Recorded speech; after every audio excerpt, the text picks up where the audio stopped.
Sensei Sandeep Desai. How are you? I'm doing great. It's an absolute pleasure to be here. Thank you for having me here. It's an honor to have you here.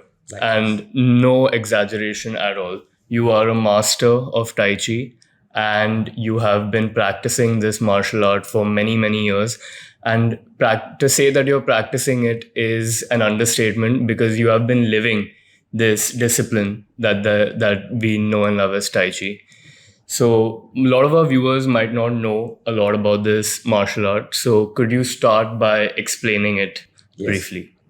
I'm Sensei Sandeep Desai. To give you my brief introduction, I'm a teacher of the Chinese martial art called Tai Chi. I've dedicated my whole life to the study, practice, and mastery of external martial arts as well as internal martial arts because my journey began with karate. And over the years, I have also studied yoga and I'm also a practicing fruitarian. Right. So I've had a long journey. And in fact, I have spent over 4 decades, 45 years to be precise, to master this ancient timeless disciplines. Over 4 decades. That's a really long time to be practicing this. And you have mastered it by now, you'd say. There is no such thing as mastery. Well, I have dedicated my whole life. That means there has not been a day when I haven't practiced. But mastery, I don't know. That my master can say whether if I've been able to master what I have absorbed. So, there's no such idea of a grandmaster Shifu that they like to call in movies. Yes, I'm addressed as Shifu, but I like to have an attitude of a beginner. Okay, that's really nice. Yeah. Always willing to learn. Because in the beginner's mind, there are lots of possibilities. Yes. In an expert's mind, there is only one or two. Yeah. And an expert's mind can often get arrogant and unwilling to learn. So Tai Chi is rather different compared to other martial arts. It's not as violent and high speed. It's a series of slow, gentle movements, you'd call it, followed by mindful breathing and, really understanding one's balance in life. Could you elaborate more on it in that sense? Sure. Tai Chi has been considered a cultural treasure in China for centuries. It is the culmination of internal martial arts, traditional Chinese medicine, and the Taoist philosophy. Okay. But it's also a wonderful form of exercise everyone can enjoy and benefit from, regardless of age or physical ability. And not many people are aware that Tai Chi was originally used for self-defense. Right. So Tai Chi at its root is a martial art, but it's an internal martial art. So most people have seen karate or taekwondo or judo or kickboxing or mixed martial arts. These are all external martial arts, though mixed martial artists also incorporate Tai Chi these days. Yes. To improve their athletic performance, their prowess. But Tai Chi is in a league of its own. And Tai Chi, in fact, has been considered as the pearl of Chinese culture for centuries. Right. So the Chinese pearl not only has beauty and value, but also is symbolic of ancient wisdom. So Tai Chi is very special, and the principles of Tai Chi are essentially the principles of life. Okay. That is the most beautiful aspect about Tai Chi. Is Tai Chi correlated with any religion in China? No, Tai Chi actually draws heavily from Gautam Buddha, Okay. Confucius, and Lao Tse. That explains why Tai Chi doesn't propagate attacking, but in fact it propagates self-defense. And No, all martial arts are actually a form of self-defense. right. The true, if you practice, because I've done karate for 19 years, so we used to practice forms called kata. So you always begin with a self-defense technique. Okay. Yeah. So the true karate or true martial artist never strikes in anger. Okay. And never strikes first. Yes, never strikes first. You will respond only when your life is in danger. Okay. So tell me about your journey a little bit, because this is a really tough path you have chosen. At least one can think so from the outside in terms of lifestyle and diet. It's quite a rigid lifestyle, and obviously it has many benefits. Like we can all see, your skin is glowing, you are in the best shape of 60 now? 60, yeah. I'll be completing 61. 61 soon. a 60-year-old can be in. So that's amazing. When you were young, what made you think that this is the path I want to take my life in? Well, it all happened, I think, in a very spontaneous way. Yeah, I was always very keen to make the grade in whatever that I got into. sure. And we didn't have too many options starting when I started off. I took up karate when I was all of 15 years of age. Mm-hmm. And it was my brother who actually prompted me, who egged me on into making a commitment about Tai Chi, about karate.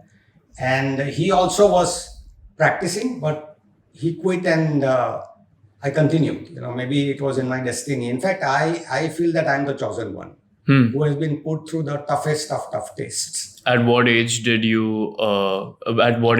quit and you decided to continue? He quit within a few months Okay. after joining, whereas I continued, but I did not have any serious intention of carrying on for too long because I could never see myself making a career or making a life out of this, because karate that we practiced something like about 40 years back used to be so brutal and so strenuous that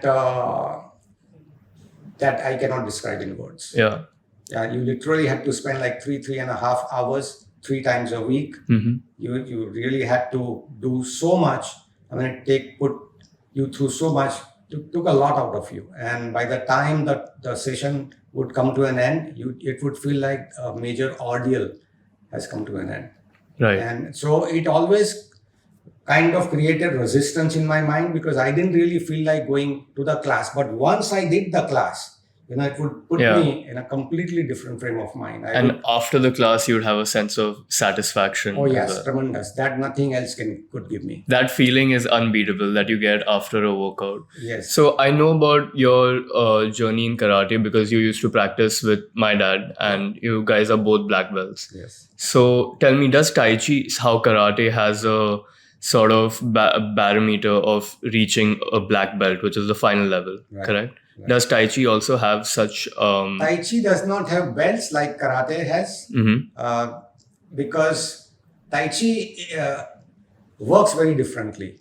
Because it is most people take up Tai Chi to improve their health, their well-being, their fitness levels, and some of them are also getting drawn towards Tai Chi because it helps to... Tai Chi improves their ability to balance. Right. So the goal is different. And when you say balance, you mean in life, even mentally? The physical balance, even the physical balance. Because you right now, you are very young, you don't know, but once you cross 40 or 50 or, as you get older, your balance actually, because we have evolved on our hind legs. Yes. So our balance is not the best. Right. Compared to four-legged mammals. And plus the gravity doing its own thing on your spine. So you really have to train your mind and your body to be aware about your balance. So that is in Tai Chi, the first step that you learn is learning how to stand in a way that you become bottom heavy. Right. Because most of the people are top heavy. Yeah. So whereas any martial art, you have to be in the low center of gravity. Your center of mass has to be low. Yes. So how do you change this? How do you facilitate this condition? So you really have to, first of all, assume the posture, and then you release every part of your body, starting with your face. Okay. So you release trapped energy from your chest to your belly. Through breathing. Through relaxation, through intention, through quietude, through stillness. Okay. And then you let it descend down onto those Yongchuan points, which are acupuncture points, which are located in the balls of your feet. Yeah, right. Yeah. So you actually become better grounded. Grounded. Yeah, right. It grounds you, it roots you. Would you suggest doing this barefoot? I practice barefoot, though Chinese people practice with shoes, but I like to practice on the grass, because I like to draw the benefit of earthing. Yeah, it neutralizes you in a sense, right? Okay. And you consider this a form of meditation, correct? See, Tai Chi basically encompasses quite a few interrelated aspects, like it's a form of meditation, it's the system of health and healing, it's the system of self defense, and it's the physical expression of ancient Chinese philosophy of Taoism. And it's also a spiritual teaching. Yeah. So, Tai Chi involves quite a few aspects. But today, sadly, or I mean, it's all in your state of mind how you look at things. But people who are really serious about Tai Chi, they want to study it from the martial arts standpoint. Okay. As in, even if you are not interested in studying martial art in the strict manner, but it does help to learn this art, keeping that perspective in your mind. Okay. Because then your alignment, then you actually can relate to the moves better, because then you know where is this coming from, how can this be put to real taste. So it will become more and more rewarding and satisfying. So learning a martial art with the right intentions is important. Yes. What you're saying is. So I can summarize my life's work into 2 words. Okay. Heal and thrive. Heal and thrive. Because we all have something to heal from. Okay. So you first focus on restoring your balance, your health and your well-being. And once you are healed, then you can flourish and grow. And then you can fully embrace a healthy, vibrant life. Right.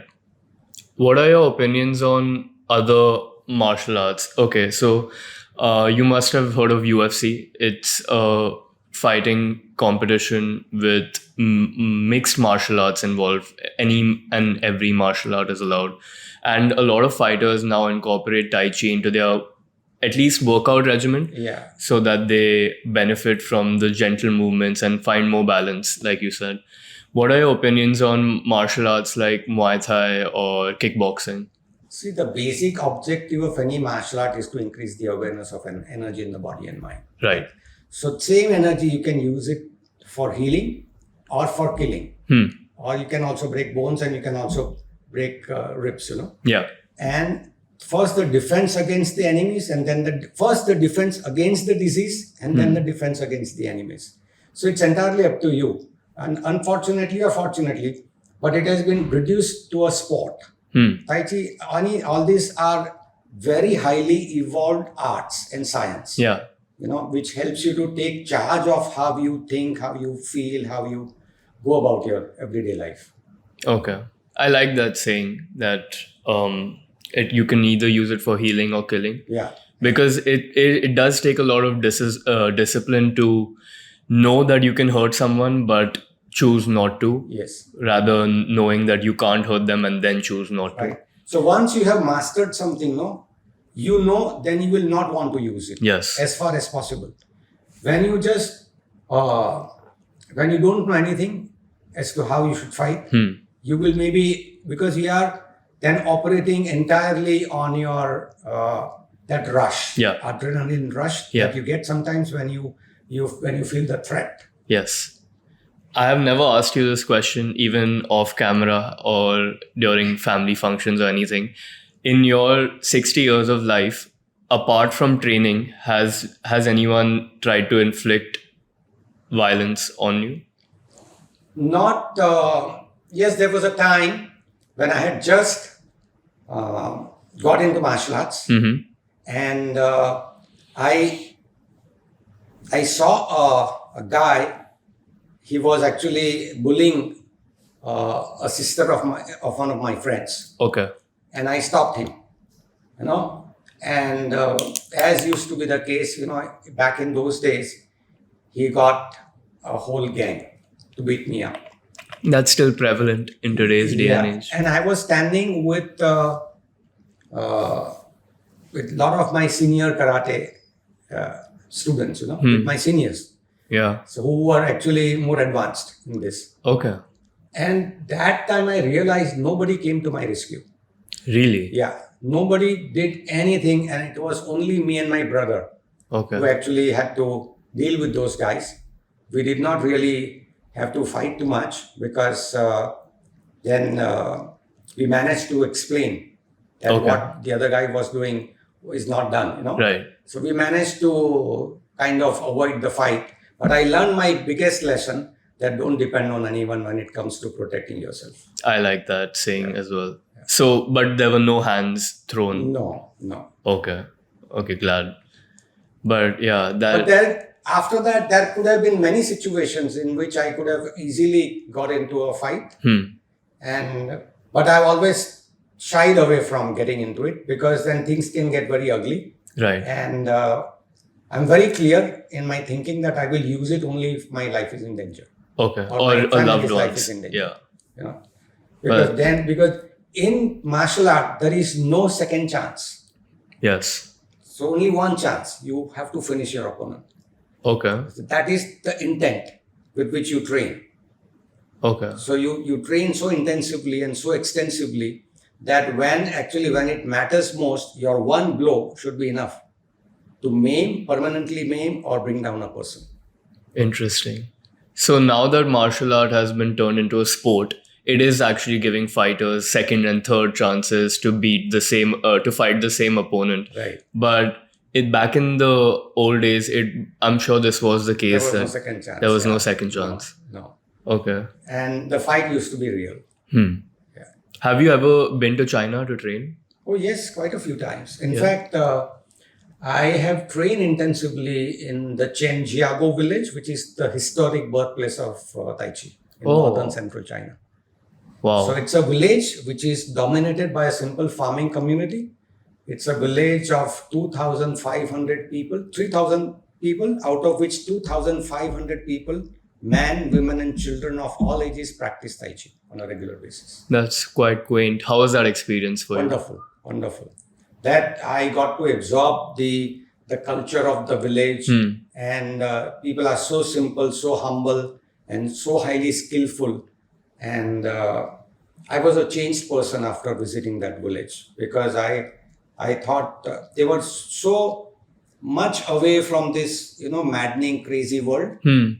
I felt that this is the life that I want to live. Yeah. Being rooted, being totally connected to your roots.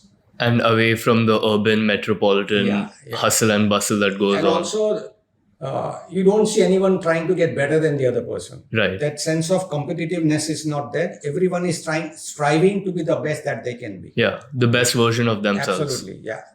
Yeah, that's a good philosophy to live by, to be the best version of yourself. Because Interesting. that's what we are here for. And see, we are a tiny speck in the universe. But this tiny speck actually has the potential and has the capacity to contain the whole cosmos. So we have to flourish on all fronts: physical, mental, emotional, and intellectual. And this is possible only if you take good care of yourself. Yeah. Take good care of your body, mind, and you respect the nature. Body is your temple. Yeah, absolutely. Because that is your first house. That is the place where you have to live permanently.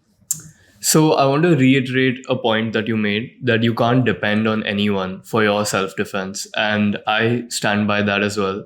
So for our young viewers and listeners, is there any kind of tips that you can just give right off the bat for especially women to defend themselves?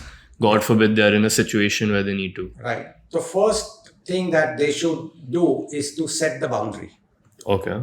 Right. So suppose if you are at the petrol pump and there is no one, there is no one else except you, and you see a guy coming in your direction, and so you have to be on the guard. Yeah. You have to become alert, and you can actually tell him that you stop where you are. Yeah. Don't get any closer. Right. So you set the boundary. So through this, you will come to know his intention. And plus, you are a little away. Agreed. And he will not mind it if he's a true gentleman. He will say, "Oh, I'm sorry about it. I didn't know. I didn't pay attention that you were standing here alone." Yeah. So you have to set the boundary. That is the first, I think, step that one has to focus on. Understood. Second, if the person is of ill intention, then once you realize that now you are into it, right? So the fear can stiffen your muscles and stupefy your will. And when there is fear, you modify your actions. Okay. When there is no fear, your action is pure. Hmm. So once you realize that I have no choice but to fight, then you fight like no one. Yeah. Then because crisis is very creative. It makes you discover things about yourself you really never knew before. Agreed. You know, Yeah. you've seen that if a child is being carried away or is being harmed, or any wild animal is trying to harm a small baby, that baby's mother, her strength, even physical strength, goes up by 30 times. Yeah. Right, So from we all have instincts, that protective inherent, instinct. yeah. So within each of us lie a sleeping tiger or a sleeping giant waiting to be awakened. I agree. So are there, okay, use fear to your advantage And breathe. and breathe. Keep your breath flowing. And eye contact. Okay. Eye contact. Never, eye contact. Absolutely. Okay. You can just through an eye contact, you can actually, tame the most formidable opponent. Really? Yeah. Okay. Swami Vivekananda, Yeah. he could tame a tiger just because there was no fear in him. Right. So when there is no fear, I think it has a very, very, it can produce a very, what should I say, an effect on the other person that it will unnerve him. I've read a fact that if you're ever in close quarters with a leopard and nowhere to, obviously you shouldn't outrun a leopard, but if you are in that sort of situation, you should always... You should never make an eye contact with an animal. Really? Yeah. Okay. Yeah. But you shouldn't seem frightened, Exactly. is what I was trying to say. And stop moving. Yeah, and like try to look bigger and just look calm. like the alpha in the situation. But why not make eye contact with an animal? No, then sometimes they sense danger. Okay, understood. That you are out to hurt him. Got it. So for a female listener, can you name 4 to 5 weak points in a man's body that they can attack, like the neck or something? You can actually, this floating ribs is one of the easiest areas to break. Even a mild blow to the rib cage can break some ribs. Floating ribs are the bottom ribs? Yes, here.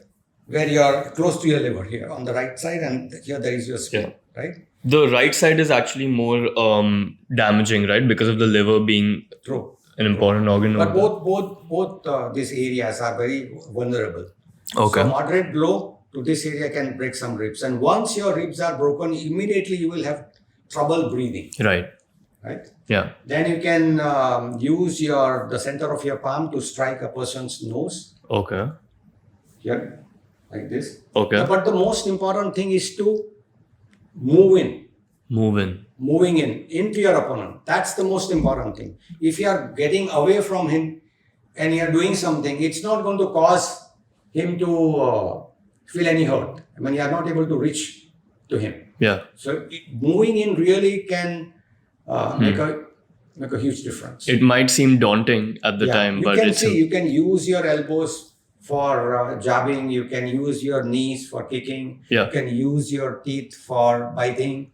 So, Okay. there are a number of things you can do with this body. Anything you can use your legs for if the person in danger is not willing to get as up close. Legs are a great way to fight off your opponent from a distance.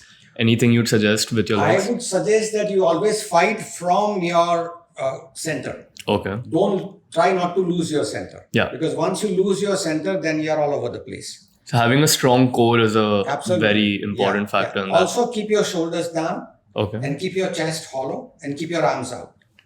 If you're like this, if your chest is jutted out, if your chest is puffed up, your opponent can reach you very easily. Okay. But when the chest gets sunk, and when your arms go out, you can keep your opponent at bay. Okay. For a longer time. And protect your core at the same time. The shoulders are always down. Mm-hmm. Don't let your shoulders pop up like this. Mm-hmm. So now I'm firm. Yeah. So I've got that pung energy. Right. Okay. The pung energy is always extending. Pung energy. Yeah, it is called pung. P-E-N-G. Pung energy. Okay. Always expanding. Right. Never retreating. Okay. So just look to march ahead like this.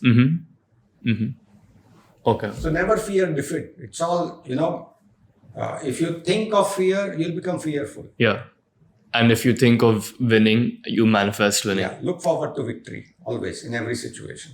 Indeed. Okay. Glad we have that covered in our self-defense section.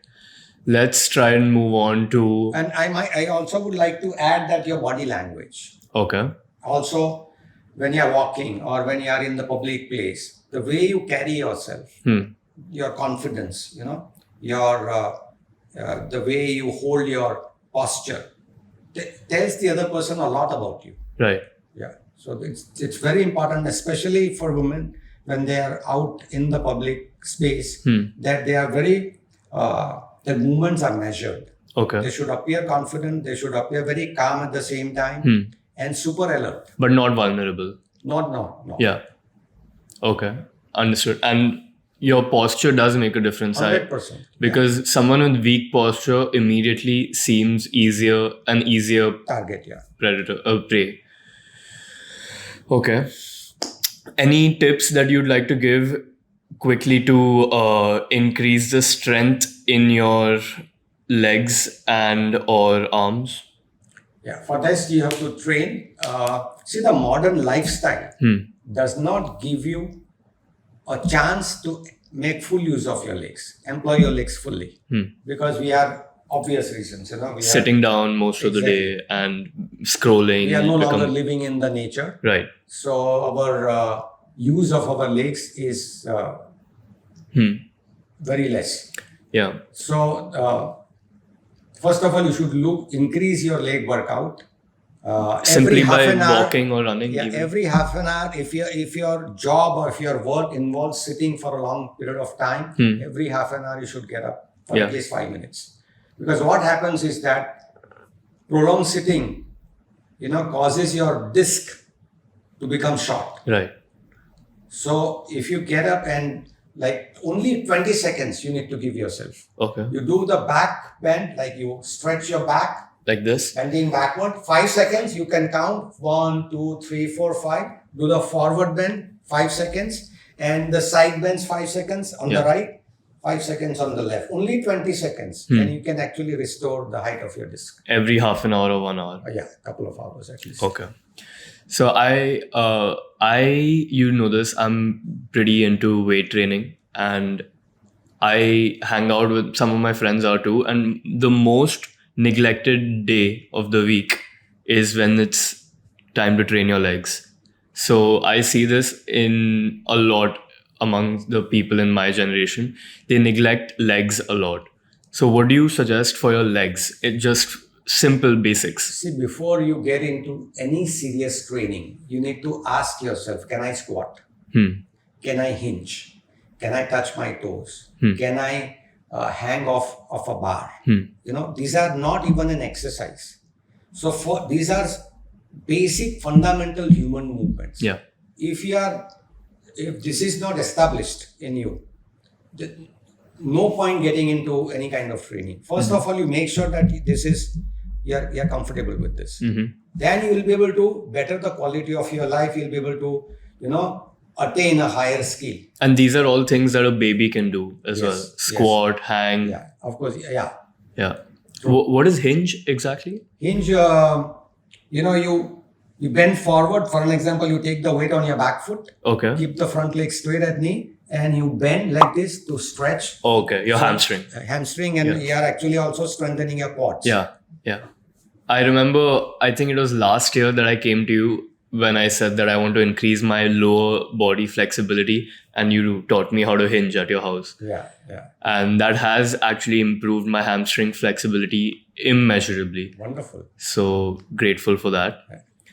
Now, could you quickly give me 3 stretches that one can do as just stretches or mobility exercises that one should do on a daily? I know you gave us the back tips for your lower body to be able to squat, hinge every day. Right. So there are a number of things you can do. First of all, you have to make sure that you are very good in your posture. because many people I see, they don't know how to stand properly. So when you stand, you should be able to balance your weight evenly between both legs. Okay. And feel your feet firmly rooted in the ground. Right. Because even from the martial arts standpoint, the higher a person stands, the easier he or she is to uproot. Right. So And just push away. Yeah. Yeah. So you should be in a strong ground. Your knees should be kept soft. Okay. So you never lock your knees. Should never lock your knees. Okay. So keeping your knees slightly bent facilitates a smooth flow of blood and energy between your calf muscles and your thigh muscles. Interesting. So just by way of standing properly, you can actually do a lot of stretching. Okay. You can bring about space within your joints and also in your soft tissues. Cool. Gotcha. Do you have a strong opinion on weight training? Weight training is very, very important, especially as you get older, because when you lose your muscle, when the muscle goes away, your functionality also goes away. Okay. You have seen people struggling to push themselves up and out of the chair only because they have lost their muscle. Yeah. And it is very important to prepare for your later years. I agree. And a lot of people, whole lot of people don't do that, and their later years are spent in great misery. Yeah. I can't tell you the shock it gives me every time as Indian senior, struggling for balance at the airport. Yeah. Now it's so much so heartbreaking. that the airport authorities have had to outsource the wheelchairs. Yeah. And in comparison, look at any Japanese or Chinese or Korean, Yeah. they are so spriteful. Yeah, I mean, they are way ahead of us in terms Nimble-footed. of life expectancy after 80 as well, right? And I've been trying to get my parents into weight training so that I keep telling them that if you want to get up off a chair when you're old, then you must squat right now. If you want to reach for the top shelf when you're old, then you must do shoulder presses or improve your shoulder muscle Absolutely. strength right now.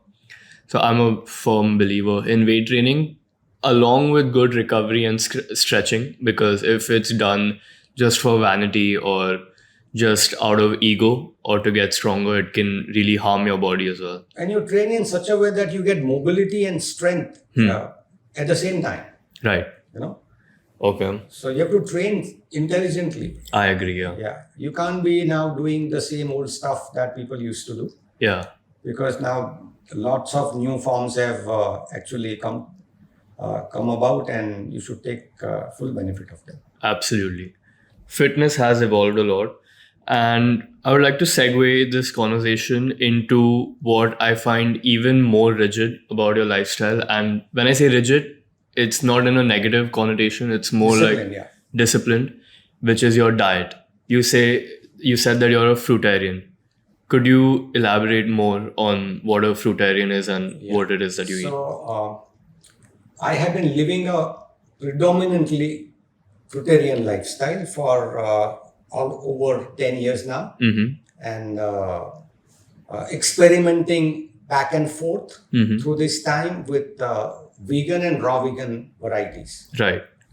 Because about 15 years ago, I was struck down with thyroidism. Okay. And that really shook me to the core, because I've always been very, very physically active, and I've always been very careful not to put any unhealthy stuff in my body. Processed food. And still I got this thyroidism, and it really... What is thyroidism exactly? The thyroid glands become overstimulated. Okay.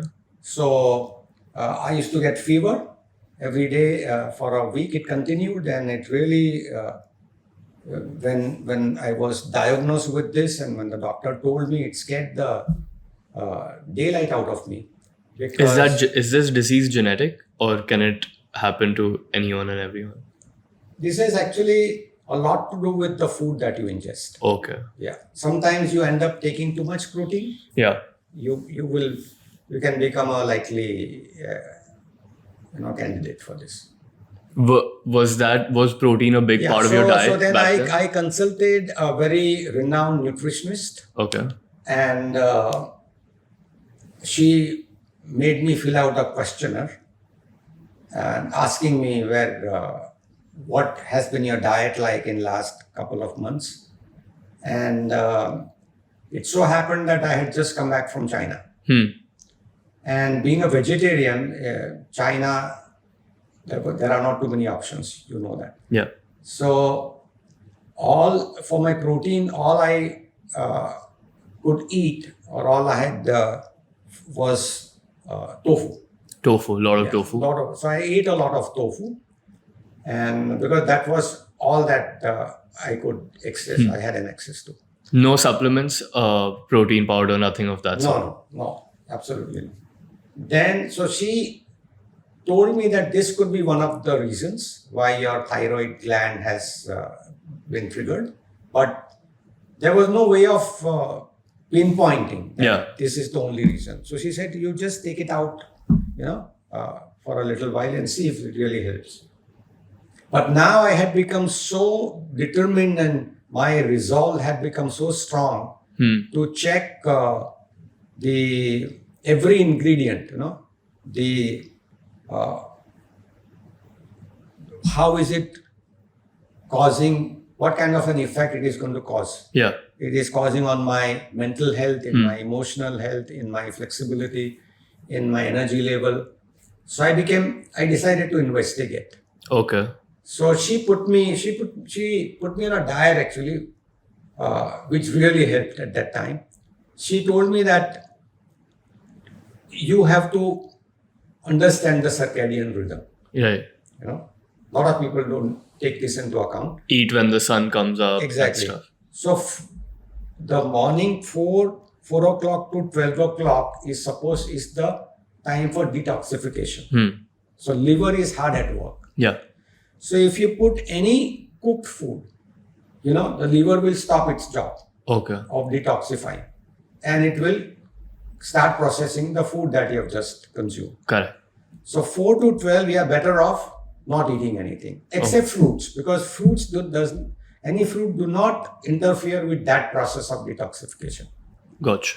The afternoon 12 to 8 is the time for that's the window that you should be using to eat. Because your metabolism is high. Yeah. At that time, between 12 and 8. And you can fathom cooked food. Yeah. Better than. And then 8 to 4 o'clock in the morning, that time is exclusively meant for repair and healing. Fasting. Yeah. So you don't eat anything. Correct. So 3 cycles. That's exactly what she put me onto. And she asked me to eat fruits till I feel full. Okay. Till 12 o'clock. Yeah. Nothing but fruits, high water content fruits. And then a glass of vegetable juice after that. Then a huge salad. Okay. Huge bowl of salad. And then cooked food. Okay. Whatever that I could lay my hands on. Of course, all whole food, plant-based. All right. That's what I did, and I saw immense benefits. And when you say cooked food, what would you have? Usually, I used to have rice. Yeah. Because I'm talking about 15 years. That quinoa had not come into my consciousness yet. So mostly rice and she asked me to get off whole wheat. Okay. No rotis or any sort of gluten. So I did not eat. I stopped eating whole wheat. Okay. And then she said that after 2.5 hours, you eat one more fruit and then repeat the same thing. First the fruit in the afternoon, then the vegetable juice and the salad, and then cooked dinner. Cooked dinner, always. But just think that if you put so much living foods, raw foods, uncooked, sun-fired foods, so to speak, into your system, naturally you will not gravitate, or you will not be able to handle too much cooked food, because now your hunger is almost satiated. Yeah. So it was a very beautiful way of helping me to appreciate the value of raw food diet. When you're having so many water-based fruits, does it also in a way quench your thirst to drink water? Yes, because it gives you plant-based water. Right. It's a plant water, right? Yeah. The water that you drink, which comes from the tape, it is not. It doesn't have electrolytes. Yeah. There are no electrolytes in that water. So what does it do? It just dilutes the matter. Right. And you can drink gallons and gallons of water, but it is not getting into your cells because it doesn't have electrolytes. How much water do you think you drink as of today? I don't drink more than a glass in a day. Okay. Most of my water comes in the form of coconut water, or I eat pineapple when they're in season, and then I have green juice. Actually, my nutrition starts with a glass of green juice. Okay. And also high water content fruits like oranges and papaya and banana. I eat sweet fruits for my lunch. For my breakfast, it is high water content fruits. Got it. Watermelon when they are in season. There is no better fruit. There is no, in terms of nutrition, in terms of water, there is no better fruit than watermelon. Gotcha. Okay. And you don't feel thirsty throughout the day, just with that glass of water and maybe one more glass of coconut water? Yeah. You can say? Yeah. But salad, my salad, my main dish is my salad. Okay. So I will have cucumber, and cucumber, has got over 95% of Water. Yeah. Right. Then the tender leafy greens, Yeah. the lettuce and the spinach and all the other, bok choy, and there are so many options. So I rotate my greens every day. Gotcha. Okay. So tell me something. You have your last meal around 7 or 8 p.m. and you wake up at 4, 5 a.m. No, I no longer wake up at 4 these days. I'm getting a little lazy because when you may not be aware that I'm also certified Ashtanga Yoga teacher. Yes. And in fact, the first Indian to be certified by Saraswati ji, who is the torch bearer of Ashtanga Yoga. She is the daughter of Sri K. Batabi Joyce, who popularized Ashtanga Yoga throughout the world. Wow. So I led a very strict lifestyle for many years. But now these days, for the past couple of months, I'm taking it a bit easy. So I no longer wake up so early. Also because you had been suffering through the injury. Yeah. I had also sustained an injury that put me out of action for a couple of weeks. Okay. Gotcha. Tell me something. Smoothies, the green smoothie that you have every day.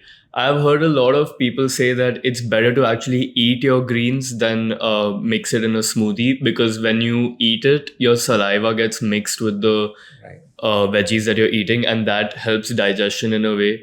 Not helps digestion, but helps absorb the nutrients of the veggies better than just drinking it. Is that true? But smoothies actually is a great way to put a lot of the volume of the ingredients. If you were to eat these greens, then you will end up like spending like an hour or more than an hour. Yeah, you'd feel like a cow. Right, exactly. Yeah. So here, plus I so far have not seen any downside to smoothie. Yeah. I'm so glad that we have this conversation on camera, because I rave about your lifestyle to my friends and they never believe me. They can't seem to fathom the fact that there's an individual who is not having more than 1 cup of water a day or 2 cups of water a day and still alive and kicking and so well. Which brings me to the conversation of the breatharian. I'm really interested to know about this, because my friends didn't believe about this either. So a breatharian is a person who doesn't consume any food or water and simply thrives on sunlight and nature. That's true. Okay. And you have a friend who's a breatharian as well. Yeah. Right? Eli Tom. Yeah. Eli Tom is from Ohio. Okay. And he hasn't eaten anything and even drank water for over 20 years. Yes. And I have had a pleasure of spending time with him. In fact, he interviewed me because he is also into Qigong and Tai Chi. and I have seen his energy level. Okay.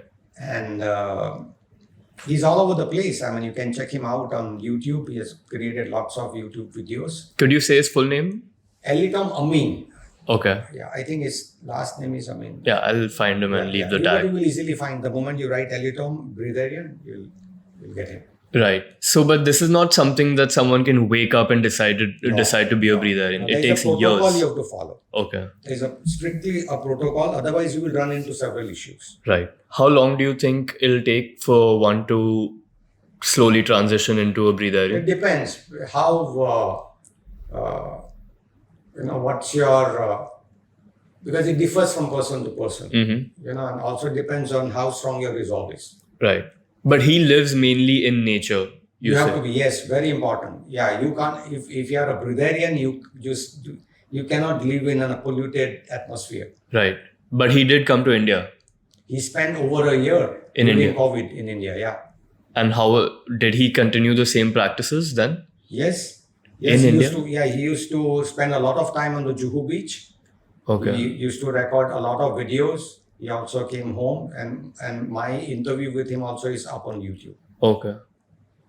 All right. And so he derives energy from the sun. And when you say nature, is it just like bare feet being grounded into Yes. the earth? Yes. What else? Which other factors play? Meditation.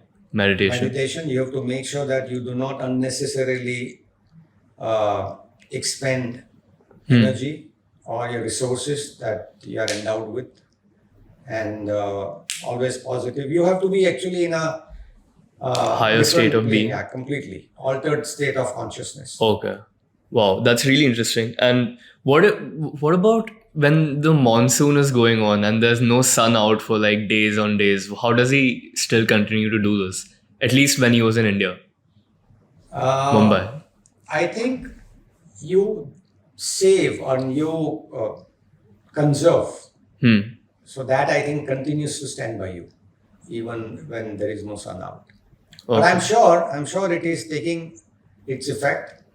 But fortunately in India, rarely it so happens that you don't see sun for like several days. Okay. Sensei, can you tell me about the time that you were training with our now Prime Minister Shri Narendra Modi ji? Yes. I was teaching a workshop in Ahmedabad. I'm talking about 2011 when Shri Narendra Modi ji was the Chief Minister of Gujarat. Right.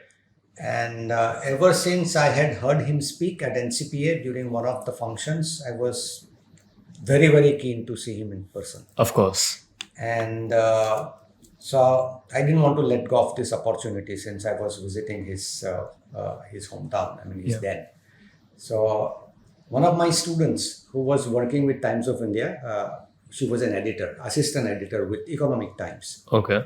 So she put in a word for me to one of her colleagues in Gandhinagar, and he became instrumental in organizing this meeting with the great man. And I was going to be there for 4 days. And the first thing that struck me, if I may share about my experience with him, was his ability to listen. And I put up a small demonstration for him. Right. So while he was watching the demonstration, in his mind, he was trying to figure out that what is it that I can do for this man? Yeah. So that the people at large get to benefit. At a scale. Yeah. So I was astonished as soon as I finished my demo and a little talk with him. He had actually worked out in his mind that how many people I could meet and do a few workshops for the people of Gujarat as well as the policemen of Gujarat. Okay. So he arranged a meeting with the DIG, Mr. Vikas Sahai, and then Mr. Bhagyesh Jha, who was the sports minister, and then he also put me in touch with a trustee of one of the schools.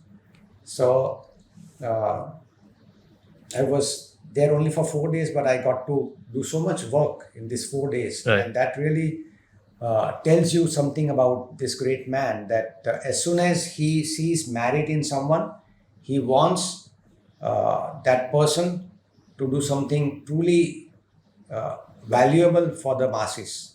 No? And his ability to deliver is, of course, Yeah. amazing. And apart from being a great orator, he's a great listener as well, which is a rare quality amongst people. That's Absolutely. And he is very focused, he's very sharp, and he has that ability to dissect the other person, to see something that even that person cannot see in himself. right. So, to give you a small example, this assistant editor that I spoke about, she actually she was also there with me, and she told the Sri Modi that my teacher is very passionate about his craft. Yeah. So he said immediately, he said that that's written on his face. I can clearly see that on his face. Yeah.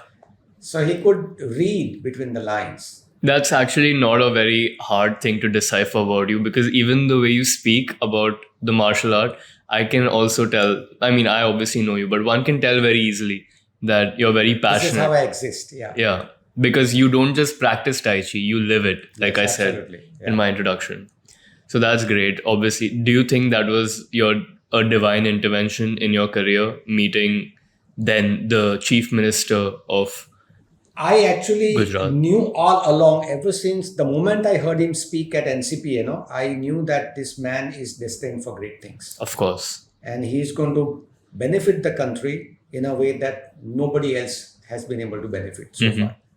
And so I wanted to get connected with him, and I wanted to draw strength and maybe more inspiration or more motivation, because such people are very rare in today's times. And if you get a chance to get closer to this person, this type of human being, you wouldn't want to waste that opportunity. Yeah. No. Definitely.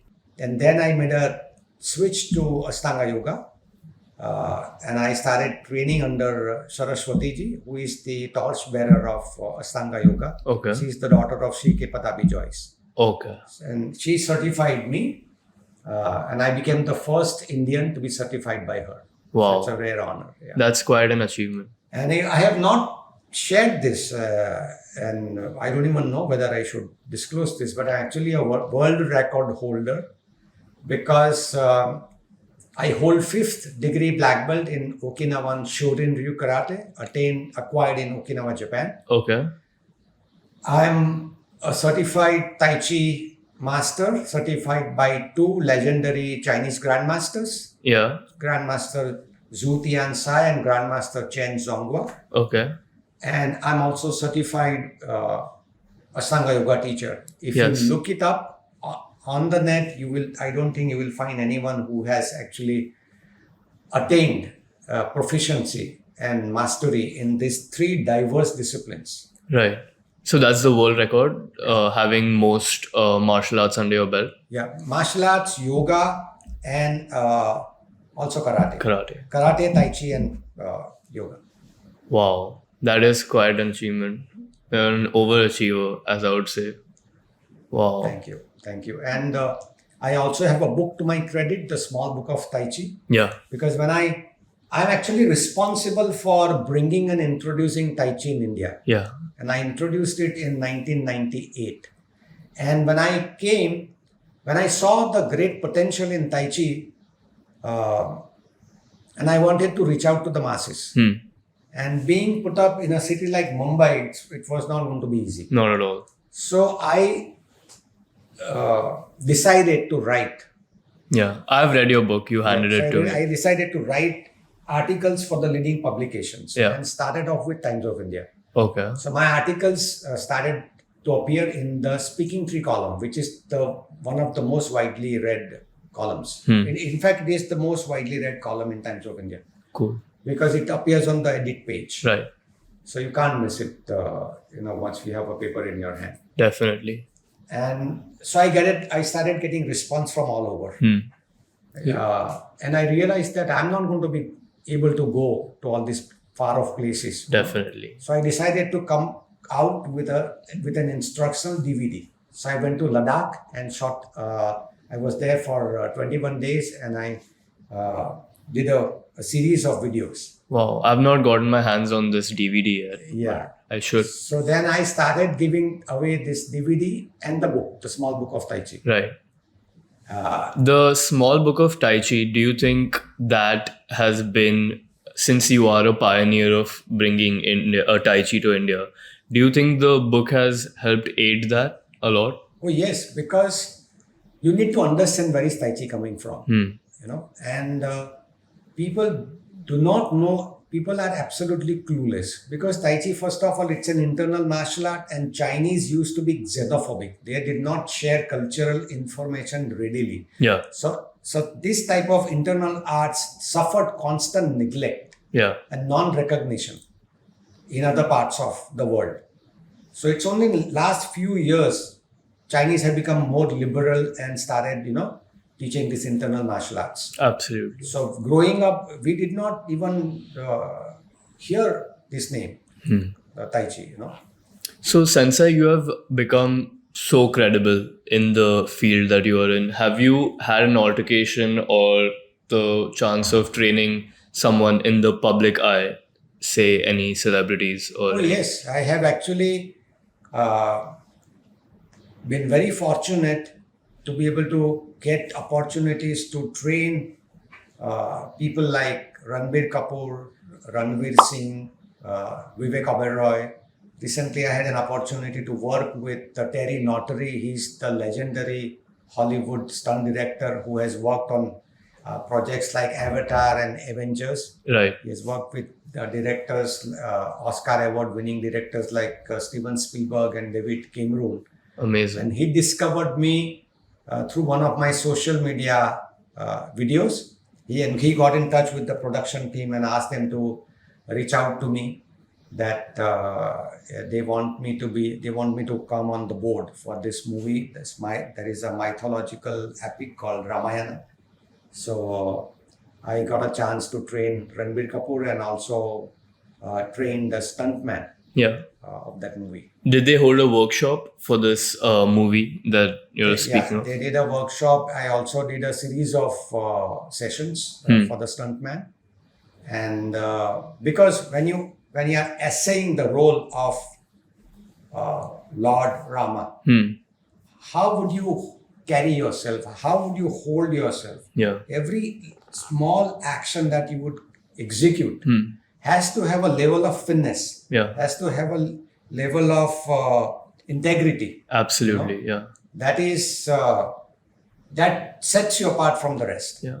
And I think you, having been in contact with breatharians and being a fruitarian yourself, have a better, because a breatharian is the most one can, a human can, it's aspire for. Highest. It's a higher form of being for sure compared to the average human. And Lord Rama, Lord Shiva, they were all obviously an avatar of a higher being. So yeah, you would know better than the layman to, mimic or even try to portray Lord Shiva or Lord Rama on screen. I mean, not to like... That's a far cry. That's asking for the moon. Definitely. But that must have been quite an experience to train with these celebrities. And I can only imagine what it's like to have so many years of experience in this field under your belt. So do you feel like an overachiever in certain ways? Because I feel that every person on this planet, has got some finer qualities. Definitely. Nobody is useless. Everyone has got that spark. A purpose. Yeah. So that you have an innate ability to do something really, really valuable.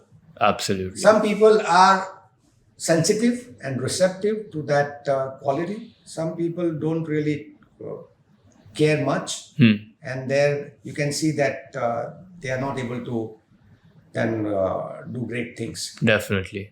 So we are just human beings, and human beings are in a way limited, very frail, but we are very important. And if we strengthen our resolve to make the difference, then we can actually shake the world. Definitely. I like that. I would put that in the quotes of Sensei Sandeep Desai. And before we wrap up in this amazing, insightful podcast, would you like to, while looking at me, think of me as a generation full of people? Would you like to impart some final wisdom? See, you just have to look inside your heart and see what is the truth. And sometimes, of course, when it comes to acquiring a specific skill, then you need a teacher. Right. But I would say that to learn the life lessons, you just rely on your own instincts, on your own intuition, and your own thought process.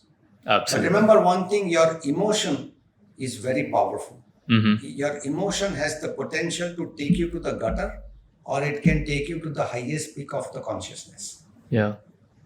I read a saying that said, when you're happy and on top of the world, mind your ego. And when you're sad and overcome by emotion, mind your emotions and your words. Right. Don't talk bad to anyone else or to yourself. Right. So don't look up to anyone, don't look down on anyone. Yeah. Learn to see things just the way they are. You know. Absolutely. I am very grateful to have you as one of my mentors and to have you on my podcast so early in my journey. So thank you so much. You're very welcome. Please check out Sensei Sandeep Desai on YouTube. I'll leave a link to his book as well and all the other people that he mentioned. So thank you so much. And Been an absolute pleasure. likewise, like, share, and subscribe, and be back for more.